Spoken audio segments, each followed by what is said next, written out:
We have lots to go here, folks. The December 4th, 2013 American Prospect magazine, Reversing Broward County's School-to-Prison Pipeline, is exactly the story I was talking about. Hang in there.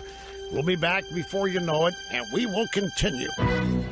800-282-2882 if you want to call and take the chance of appearing on the program. If you want to send an email, lrushbo at eibnet.us. Now, back to the first hour of the program. I asked a question. What would happen if you learned that background checks may not work because the data in the background check system isn't even there because of policies from the Obama and Holder Department of Justice to equalize racial populations in prison has resulted in many crimes and criminals not being arrested or reported because of the belief that there is a bias in the criminal justice system against minorities. What if you were to learn that local police departments, sheriff's offices, and school districts have been awarded grant money from the Obama administration for doing just that, looking the other way when certain crimes have taken place, on purpose, so as to change the racial proportion of the prison population, among many other things? Well, there's a reason why I asked the question is because it may be happening. I have here my formerly nicotine-stained fingers from the archives here, the December 4th, 2013 issue of the American Prospect magazine. Headline, Reversing Broward County's School-to-Prison Pipeline. The article is about efforts undertaken to avoid arresting students. And the article speaks to the concern that Broward County might have turned a blind eye to the behavior of Nicholas Cruz because they wanted to lower the number of student suspensions, which is a big part of Obama Holder prison reform. So this is a 5-year-old story. Well, 4.5 years old. It's December 2013. The story behind the so far successful crusade to end disproportionate student arrests and suspensions in one Florida school district, when, after a nationwide search, he was hired 2 years ago to serve as superintendent of Florida's Broward County Public Schools, Robert Runcie began brainstorming ways to close the racial achievement gap. At the time, black students in the 6th largest district in the country had a graduation rate of only 61% compared to 81% for white students. To find out why, Runcie went to the data. One of the first things I saw was a huge differential in minority students, black male students in particular, in terms of suspensions and arrests. Black students make up 2/3 of all suspensions, or made up 2/3 of all suspensions during the 2011-2012 school year, despite comprising only 40% of the student body. So you see the way this works if you're a leftist. You don't count the crime. You look at the percentage of arrests and imprisonment, and you compare that to the population at large, and you find racial bias. And the only way you can do that is if you assume that many of these crimes being committed by minorities are not really being committed, that they're only being charged because there's a racial bias in the police department or the sheriff's department. And that racial bias is indicated by the exorbitant percentage of African Americans and minorities in jail or in prison, and your belief that they wouldn't be there if it weren't for racism. So you start out by claiming that law enforcement is corrupt because they're targeting minorities who aren't committing crimes. They're arresting them and imprisoning them. And you want to fix it. That's the starting point for this. Whenever there is, they say, look, the black population is, 15% of the country, but in the prisons it's 70%. That proves bias. It doesn't, unless you're a liberal. It doesn't prove anything of the sort. It proves who's committing the crimes. And if you don't like that, if you're Obama and Holder and you don't like that, then you want to change that. The only way you can do it is by ignoring some of the crime. Not charging, not arresting, and not imprisoning. To change the percentages.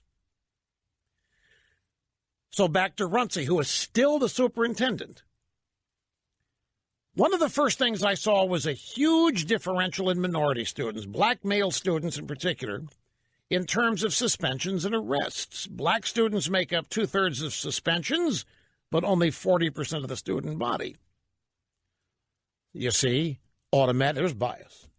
It can't be that there are actually crimes being committed in those percentages. No. It has to be racism and bias against African American students. And while there were 15,000 serious incidents like assaults and drug possessions reported that year, 85% of all 82,000 suspensions were for minor incidents. Use of profanity, disruptions of class. 71% of all 1,000-plus arrests were for misdemeanors. The last statistic was a huge red flag, Runcie said. So Runcie is claiming here that he saw a whole lot of racial discrimination here in the way minorities were treated in the criminal justice system. So Broward announced broad changes designed to mitigate the use of harsh punishments for minor misbehavior at the beginning of this school year. Remember, this is 2013. While other districts have amended their discipline codes and prohibited arrests in some circumstances, let's not gloss over that. While other districts have amended their discipline codes and prohibited arrests in some circumstances and developed alternatives to suspension, Broward was able to do all these things at once with the cooperation of a group that included a member of the local NAACP, a school board member, a public defender, a local sheriff, a state prosecutor, and several others. In early November, the Miami Herald reported that suspensions were down 40%, arrests were down 66%.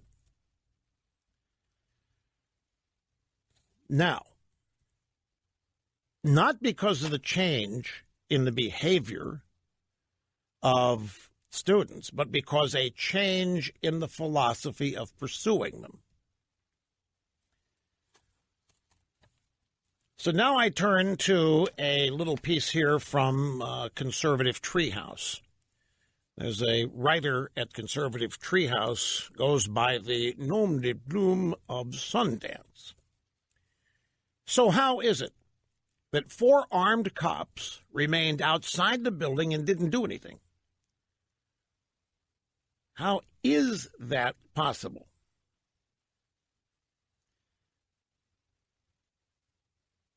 Well, here's what people don't understand. When the county policy is intentionally constructed to ignore criminal behavior in schools, the sheriff and school superintendent cannot rely on law and order school resource officers to carry out the corrupt policy. That's what the Peterson, the guy that was outside armed and didn't go in, is called a school resource officer.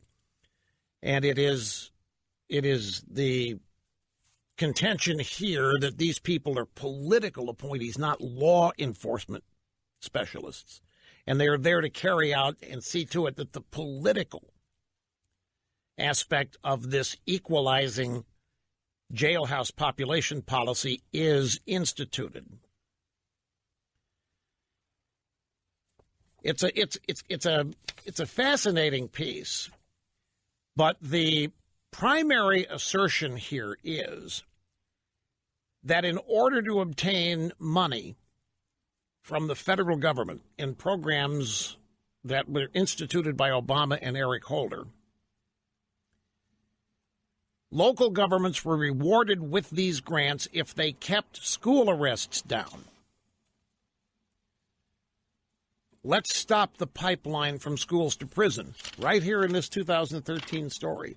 Reversing Broward County's school-to-prison pipeline. So the American Prospect has the details. Conservative Treehouse following up on them here. Local governments were rewarded with grants if they kept school arrests down. The cover being, let's stop the pipeline from schools to prison. Without arrests, there's no record in background checks to keep violent people from having guns. And then we learned that something like, 18 states don't even report data to the background check system? So what good is it? If the data isn't even there, if there are perps that are not being arrested, that are not being charged, they will not show up in a background check when they go to buy a gun. And there is or was an Obama administration policy to change this prison ratio under the guise that it was built by bias and racism. No matter what steps you put into place to prevent these kind of people from getting guns, if the procedure is corrupted, it's not going to be worth anything. And if deputies are ordered not to intercede, this is the key element here. If the policy is to not arrest and not to pursue certain perps, and then deputies show up at a live school shooting and are following orders not to intercede, or if they're permitted to just stand by and wait for SWAT, then they're going to be useless as protection. And when all this is happening, we all do what? We point fingers at the NRA. So the background check system may be horribly corrupted with inaccurate, incomplete, and in some cases no data. And that what's going on right now is an effort to make sure nobody learns about this. So you keep pointing at Dana Lash, you keep pointing at the NRA, you keep pointing at Republicans or Trump or what have you. And then you have the students come out and get in on it. And then you tell everybody you can't criticize them because they were shot at, they're victims, they're traumatized, so you've got to give them a pass. And this is how these things work. My guess is you're going to be hearing more about this in the coming days as people learn of this and decide to tackle it themselves. If not, that'll be interesting in and of itself, too. I've got sound bites from Trump. He said some things. There's a governor's meeting at Washington, the White House, and Trump addressed them, and he said about bump stocks, look, if a Congress is not going to get rid of them, I will. And he said something along the lines of, hey, we all love the NRA, but it doesn't mean we can't criticize them now and then. So we've got that, and the whole business with Pencil Neck and his stupid little memo, responding to Devin Nunes' memo. And a lot of things to put in perspective and tell you the truth about, and we will resume with that right after this. It turns out that Sheriff Israel was actually asked about this program on CNN yesterday by Jake Tapper. The only thing missing from the question was that it was an Obama-era program. Here's the question. A lot of people in the community have noted that the Broward County School Board entered into an agreement when you were sheriff in 2013 to pursue the least punitive means of discipline against students. And this new policy encouraged warnings, consultations with parents, programs on conflict resolution instead of arresting students for crimes. Weren't there incidents committed by the shooter as a student that if this new policy hadn't been in place, he would have been arrested for and then not able to legally buy a gun? And the answer is yes. Here's what Sheriff Israel said. What you're referring to is the Promise program, and it's giving the school has the ability under certain circumstances, not to call the police, not to get the police involved on misdemeanor offenses, and take care of it within the school. It's an excellent program. It's helping many, many people. What this program does is not put a person at 14, 15, 16 years old into the criminal justice system. What if he should be in the criminal justice system? What if he does something violent to a student? What if he takes bullets to school? What if he takes knives to school? What if he threatens the lives of fellow students? Then he goes to jail. That's not what happened in the promise program. But that's not what happened with the shooter. That's exactly it. Jake Tapper's on the warpath here, but the promise program, I'm telling you what this was. This was an Obama-era program authorized with his buddy Eric Holder at the DOJ, and they paid these school districts money to do this. They got more money for every arrest they did not make. The money became the reason for excusing certain behavior, so it won't show up in the background checks.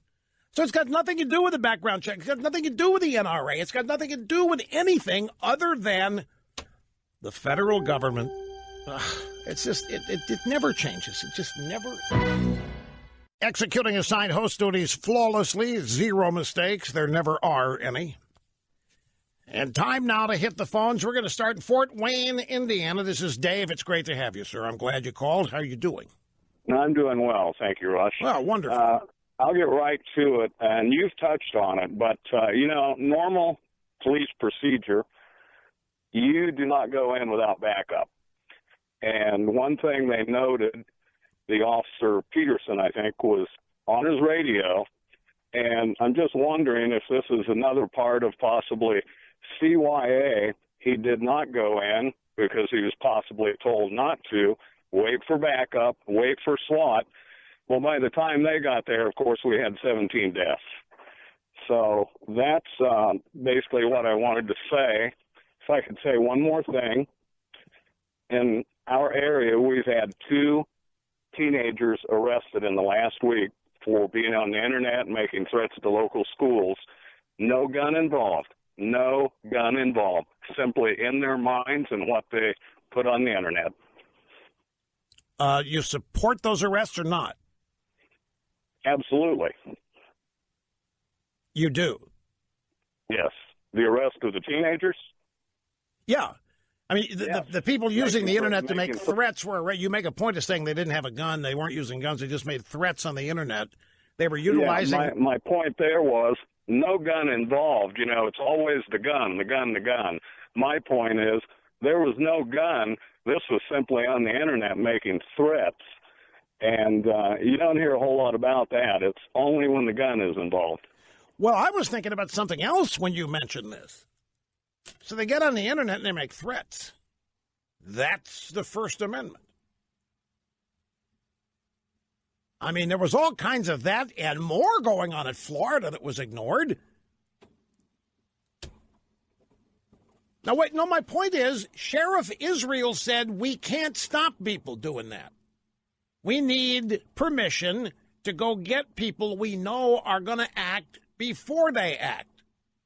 That was one of the first things Sheriff Israel said before all the latest controversy descended. Before we knew there was an armed deputy there, Sheriff Israel made a point of saying we need changes in the law to allow us to go get these guys off the street before they act. Well, it sounds like that's exactly what happened at Fort Wayne. And where are the civil libertarians complaining about it? Maybe they don't know yet. Maybe they'll hear about it now, and maybe you're going to have a problem up there. They did. Mr. Limbaugh would make threats. I mean, that's not dangerous in and of itself, Mr. Limbaugh. They're on the Internet to threaten anything. You can't stop them for that. Don't be surprised if that becomes a reaction, because the sheriff in Broward County said he couldn't do that. He asked for specific laws to make that possible. Now, your point was that there wasn't even a gun involved and they were still issuing threats. I got that.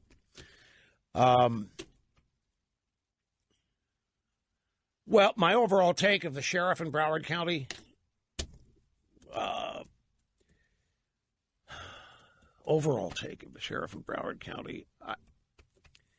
it's a long answer. I could try to synthesize it. I mean, the short answer is politics. politics has corrupted everything when it gets into matters of where there shouldn't be political considerations anywhere near the top. Law enforcement, this kind. Look, I'm not naive. I know that politics is everywhere, and that's one of the reasons I believe so much has been corrupted. But for the guy to out there claim, while in the aftermath of everything we now know, that he has been exhibiting great leadership. I mean, this guy wants applause. This guy wants a medal. He thinks he's done a great job. Now, that tells me something's really wrong in our culture. This is the trophy generation. Give you a trophy for showing up. You're the Broward County Sheriff. You put on a uniform every day. There's people committing crimes, and you hang in there. Here's a trophy for great leadership. And what? I know. 4 of them now. I know. 4 of them. SWAT, by the way, one of the reasons that the president is speaking in favor of concealed carry personnel in the schools is how long it takes SWAT to show up. SWAT's 3 to 5 minute proposition. 3 to 5 minutes, this event was over. You need somebody in there before SWAT arrives. And we had a guy capable of going in and didn't. Maybe our caller says you got to call for backup. You don't go in alone. I don't know. On the face of this, none of this makes any sense. None of the procedure makes any sense. And then, as I say, when all of this doesn't happen, what should have happened doesn't happen, you end up blaming the NRA. Politics has corrupted this. We're not able to correctly describe this, which means we can't really bore down and fix it where it needs to be fixed. Let me keep going. Little Rock is next. This is Kurt. Great to have you, sir. How are you doing? Doing well, Rush. Rush, as usual, you are spot on. I retired from 26 years in the military in 2008 and continued my service as a teacher. I went to the Detroit City School District, and I only stayed 6 years. What drove me out of education was, and it was in 2013, was this promise program that you're talking about. I had been assaulted. Nothing was done in the hallways of the class. But in 2013, our class fundraiser received 2 counterfeit $10 bills. The student that noticed it, that they had identical serial numbers, remembered who gave them to us, and it was the school star basketball star. We went to the financial secretary and found out that over $1,000 had been passed through the school's cafeteria already. We just immediately went straight down the hall to the dean of discipline to report it, and were told that we should be ashamed of ourselves, that this was this young man's way out of the city, and that it would destroy his athletic future. Wait a minute. This sounds sadly believable. This really happened, right? Absolutely. I assure you. At the same time, it sounds outrageous, and I can just see this sniveling dean of discipline talking to you. I can just see this guy mocking you for being insensitive and not realizing it's this guy's ticket out. And who are we to judge? And stupid bromides like that. It gets worse. My senior Army instructor, because we were with the JROTC program, fine program, in Detroit and other schools, but we called the Detroit Secret Service. We weren't going to tolerate that. We said, this is ridiculous. I think within an hour, a Secret Service agent arrived, came into our office, gun, badge, the whole 9 yards, and he began to explain to us about how the school has its own diplomatic immunity, and that these things, he can't even take action on it unless the school. I remember asking him, what if I had counterfeited the $10 bills? He says, I would be taking you out in handcuffs right now. I only lasted a few months after that. Wait a minute. This guy actually admitted, the Secret Service agent admitted that to you? He explained it to us. He was very proud to talk to us. My senior Army instructor was a West Point graduate. We're all retired, of course, teaching the ROTC program. But he felt like he was with brethren, I suppose. But, yeah, he actually told us that. And I have his card at the house. I could remember who he was. I've called the Detroit Free Beacon, which seems to be the most conservative newspaper there, and they weren't interested in doing a story on it because I was also shot in the back by a squirt gun full of urine by a student, and they refused to charge that student. Why? Because a pistol full of urine was his only way out? Yeah, yep, exactly. And I loved my students, Rush. You wouldn't believe some of the jewels that are in the Detroit City school system when they arrive as freshmen. Bright, articulate, smart. I taught at a college preparatory school there, and by the time they reach their senior year, it's horrible. At the time I was teaching, Occupy Wall Street was going on, and they had these students teaching them how to protest. They were making up their own Occupy signs and walking through the hallways, getting applause. Promise program. There you have it, folks. Plant a little seed here in the first half hour of the program and look at what we are learning. Now, keep in mind what this is. This is a grant program. It is the Obama DOJ. That means Obama and Eric Holder. And they are promising local school districts grant money to look the other way when certain people commit crimes, misdemeanors, felonies, will just look the other way. The express purpose supposedly to change the school to prison pipeline. They wanted to lower the percentage of minority prisoners because they felt the percentage of minorities in prison was exorbitantly high due to racism. In other words, Obama and Holder contended that there were a lot of innocent people in jail who hadn't committed any crimes simply because they were minority, and that racist law enforcement was targeting them. So this program set out to change the percentage, the pipeline, and offered grant money to look the other way, essentially, to not report certain crimes. In this case, in Detroit, we're hearing now that $1,000 of counterfeit money was passed through the schools, and the dean of discipline said, we got to look the other way. This is a star basketball player. It's the only way out. It's only taken out. We can't do anything here. It's exactly, that's the program. And the reason, folks, that the dean of discipline did that was money. We're talking, these school districts don't have any money. Nobody has any money. We're $20 trillion in debt. Nobody has any money except the people that run the government printing press. All these budgets are overrun. And so here comes Uncle Sam offering all kinds of money. If you do this, slam dunk. Do it.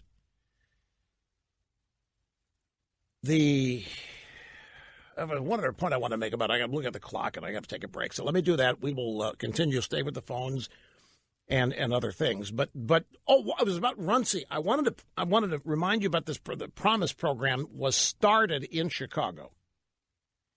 That's where it was first implemented. And the current superintendent in Broward, Mr. Runcie, was recruited from Chicago to bring the Promise program to Broward County. He was in the Chicago public school system specifically to fix the schoolhouse to jailhouse problem in Broward, and he was hailed as a hero as suspensions magically dropped by 40% and arrests dropped by 66% in just 2 years in Broward County. They just stopped arresting. And they stopped suspending. They started looking. The crime didn't change. What this meant is it was possible that a bad actor remains in class rather than be suspended, all because of the Obama DOJ program. But more importantly, whatever actions of a criminal nature they took are not reported. There's no arrest. Therefore, these people don't end up in the background check database. So when they show up to buy a gun, how many times have we heard, by the way, in all these school shootings, that the perp passed a background check? And, of course, what do we infer from that? Well, we infer that the kid was fine at some point, must have just snapped. Well, we're not ever told why they passed the background check. Maybe they didn't show up. Maybe their name wasn't in the database because criminal behavior they'd engaged in had not been reported. So, it's a garbage in, garbage out type thing. Let's take a break. We will continue after this. Now, one thing here, folks, the Promise program, they couldn't just tell the cops to ignore minorities. That was the objective, but they couldn't just tell the cops to ignore minorities. Obama and Holder were not that dumb, so don't misunderstand this. I mean, it would be illegal. Funny, it would be illegal for the Obama administration to tell anybody, look, whenever minorities commit a crime, look the other way. That was the desired outcome, but they could never say it, just like liberals can never be truthful about their real objectives overall or from policy to policy. So what they had to do was ignore many infractions from a lot of students, no matter their race, hence Nicholas Cruz. This is sounds like exactly how this happened. You can't, if you want to change the school to prison pipeline, you can't cherry pick. You've got to go soft on all infractions. Because I know a number of you are probably shouting at the radio, wait a minute, Rush, it doesn't make sense. Cruz wasn't a minority. Exactly. It's a good question, and the point is they had to ignore a whole lot in order to achieve this objective. And the school districts didn't care. They got money for everyone they ignored. That's how the grant process worked. Now, as for Superintendent Runcie, back in 2015, he was invited to join Obama's White House School Discipline Summit to share his secrets to success in lowering student arrests and suspensions, because they thought that was a magic thing. How are you doing that? And wherever this guy goes, there are many fewer student arrests, and they're wondering, how's this guy doing it? Is he changing behavior? It turns out, no, that's not what was going on. In 2016, Superintendent Runcie was named Florida's Superintendent of the Year. But let's just see, like Jake Tapper in his questioning of the sheriff had it exactly. The one thing he didn't mention, and I don't know whether he knows it or not, the origins of the Promise program. But it's not a Broward program. I mean, it started in Chicago. And its success there, I think, is what inspired Obama and Holder. It could be the other way around. But let's see how far some of this is taken. Look, there's other things happening out there. We pretty much blown this one up. And we'll wait for reaction to it. We got to move on to some of the other things in the stack, and we will do that. We take a brief break here at the top of the hour. One of the leading topics out there is the president and his comments today on guns and other things to the nation's governors at the White House. And Little Pencil Neck and his Democrat memo responding to Devin Nunes. All that coming up when we get back in the top of the next hour. By the way, we just played the sound bites of Jake Tapper asking Sheriff Israel, Broward County, about the Promise program and perps not being arrested and not ending up in a background check system. I am told, I'm not a Twitter denizen, but I am told that Tapper was ripped to shreds on Twitter for questioning Sheriff Israel about the Promise program. So the left they're poised. They are ready to deal with this if it hits. Jake Tapper got a little treatment.